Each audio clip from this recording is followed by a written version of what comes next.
Hi guys, today we are making ice cream. You might hear my ice cream maker in the other room, so that's what the hum is behind me. Um, it's almost the weekend. We don't have school on Friday this week, so yay, you can relax a bit if you've got your 4 assignments in and your reading plus. Those of you who are doing all of the extras are in the drawing for next week's prize, so keep up the good work. I'm really impressed with my class. I was telling Mrs. Waters, hey, you won't believe I think 16 out of 17 students working on Study Island, on Reading Plus, on Exact Path, doing projects, sometimes doing more than you need. So I'm giving you a bonus point for the next week if that happens. So I'm really proud of you guys. Keep it up. All right, Chapter 37. Louisiana and Raymie were in the back seat of the Clark automobile. They were getting the heck out of Dodge. According to Louisiana's grandmother, the authorities were on a rampage, and it would be a good idea for Louisiana to be far, far away from the Elefante homestead. So Louisiana was going to spend the night at Raymie's house. That was Louisiana's grandmother's plan. And at midnight, Beverly Topinski was going to come to Raymie's house, and the three of them, the 3 rancheros, were going to break into Building 10 and set free a dead cat. That was the rancheros' plan. It was a plan that had been hastily concocted after Louisiana's grandmother left the scene. It was exactly the kind of plan that Mrs. Borkowski would have approved of. Mrs. Borkowski would have laughed. She would have displayed all of her teeth, and then she would have said, "I wish you luck." "Wasn't that exciting?" said Louisiana as they drove away from Ida Nee's. "I wonder who stole Miss Nee's baton." She elbowed Raymie in the ribs. "It was a tempest in a teapot," said Ramie's mother. "That's what it was. Who in the world calls the police about a missing baton?" "I'm excited to be spending the night at your house," said Louisiana. "Is there going to be dinner, Mrs. Nightingale?" There was a pause. "Who are you talking to?" Ramie's mother asked. "I'm speaking to you, Mrs. Nightingale." "My name is Mrs. Clark." "Oh," said Louisiana, "I didn't know.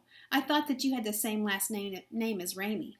"My last name is Clark, too," said Raymie. "Is it?" said Louisiana. "I thought you were Raymie Nightingale, like the book." "No," said Raymie. "I'm Raymie Clark."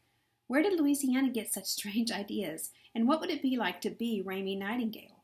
What would it be like to walk the bright and shining path and carry a lamp over your head? "Okay," said Louisiana. "Anyway, is there going to be dinner, Mrs. Clark?" "Of course there's going to be dinner." "Oh, my goodness," said Louisiana. "What will it be?" "Spaghetti." "Or maybe meatloaf?" asked Louisiana. "I love meatloaf." "I suppose I could make meatloaf," said Ramie's mother. She sighed. Raymie looked out the window. Somewhere her father was getting ready to eat dinner, too. She thought about him sitting in the booth at the diner with Leanne Dickerson holding a menu and smoking his cigarette. She watched Leanne Dickerson reach forward and put her hand on her father's arm. She watched the smoke from her father's cigarette curl up to the ceiling, and suddenly she knew. Her father was not coming back. He was never coming back. "Oof," said Raymie. Her soul shriveled. It felt like someone had punched her in the stomach. "What did you say?" asked Louisiana. "Nothing," said Raymie. "Maybe after dinner we can read aloud from the Nightingale book," said Louisiana. "Granny always reads to me at night."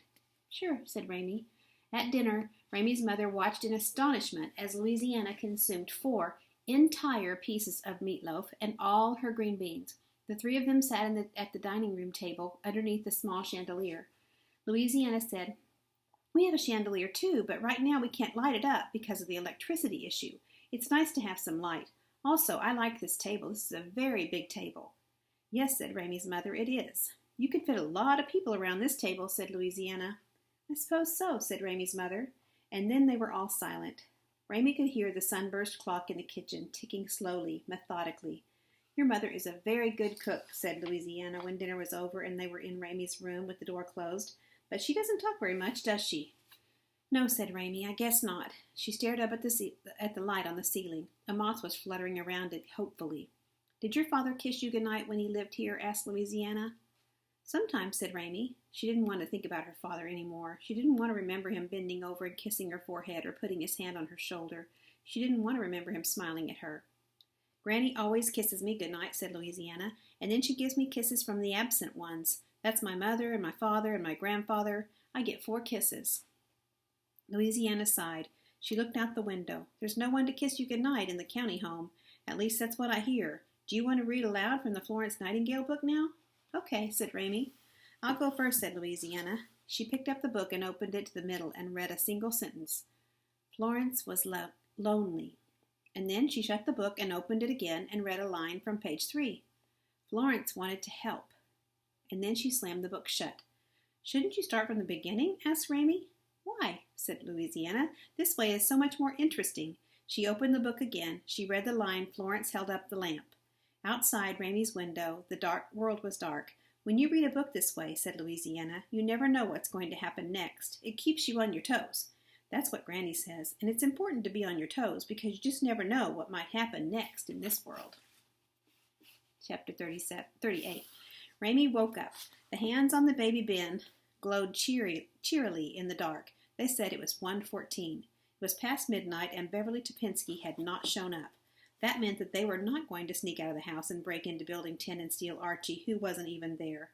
None of it was going to happen after all. Raymie was disappointed and relieved, both things at the same time. She lay in bed and stared at the clock. It ticked in a satisfied and self-important way, as if it had managed to solve some difficult problem. Raymie got out of bed. By the orangey light of the nightlight, she could see Louisiana asleep on the floor. A bright and shining path, the life of Florence Nightingale, was open on top of Louisiana's stomach. Her hands were crossed over the book, and her legs were straight out in front of her. It looked as if she had fallen on the battlefield of life. Fallen on the battlefield of life was something that Louisiana had said when they were reading aloud from the book. Florence Nightingale helps those who have fallen on the battlefield of life. She comes to them with her magic globe. "I don't think it's a magic globe," said Raymie. "It's a lantern. It's what people used before electricity." "I know that," said Louisiana. She lowered the book and stared at Raymie. She raised the book again. She said, "She comes to them with her magic globe and makes them well. They won't worry any more, and they won't wish for things that are gone." Raymie felt her heart thud inside of her. "Where does it say that?" she said. "It's written in the book in my head," said Louisiana. She tapped her head. "And that's sometimes better than the actual book. And by that I mean that sometimes I read the words I want to be there instead of the words that are actually there, just like Granny does." Louisiana looked up at Raymie in a very serious way. "Do you want me to keep going?" "Yes," said Raymie. "Good," said Louisiana. "Inside the magic globe that Florence Nightingale carries, there are wishes and hopes and love, and all of these things are very tiny and also very bright.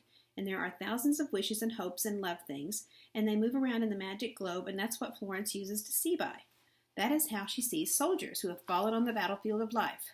But there comes a time when someone very evil decides to steal Florence Nightingale's magic globe, and that person's name is Marcia Jean. Florence has to fight back, and one of the things she uses is her cloak, which in the nighttime turns into a gigantic pair of wings so that Florence can fly over the battlefields with her magic globe searching for the wounded. But if Marcia Jean succeeds in stealing the magic globe, then Florence will be flying through darkness and won't see anything at all, and how will she help people then?" Louisiana rustled the pages of the book. "Do you want me to read any more?" "Yes," said Raymie. She fell asleep while Louisiana read aloud from a book that didn't exist, and she dreamed that Mrs. Borkowski was sitting in the lawn chair in the middle of the road. And then suddenly Mrs. Borkowski wasn't sitting in the chair. She was standing up and walking away from Raymie. She was walking down a long road carrying a suitcase. Raymie followed her. "Mrs. Borkowski," she called out in her dream. Mrs. Borkowski stopped. She put the suitcase down on its side and opened it slowly. Then she reached into the suitcase and pulled out a black cat and put him down on the ground. "For you," said Mrs. Borkowski. "Archie," said Raymie. The cat twined himself through her legs. She could hear him purring. "Yes, Archie," said Mrs. Borkowski. She smiled, and then she bent over and rummaged through the suitcase. "I have another thing for you," she said. She stood up. She was holding a globe of light. "Wow," said Raymie. "You hold it," said Mrs. Borkowski. She handed the globe to Raymie and then closed the suitcase and picked it up and walked away. "Wait," said Raymie. But Mrs. Borkowski was already very far away. Raymie held the magic globe up as high as she could. She watched Mrs. Borkowski until she disappeared. "Meow," said Archie. Raymie looked down at the cat. She thought, "Louisiana will be so happy. She was right. Archie isn't dead." That was the dream. Raymie remembered it as she stood and considered the sleeping Louisiana. She could hear her lungs wheezing. She looked very small. Suddenly, without any warning at all, Louisiana opened her eyes and sat straight up. Florence Nightingale fell to the floor. Louisiana said, "I will do that right away, Granny, I promise." "Louisiana," said Raymie.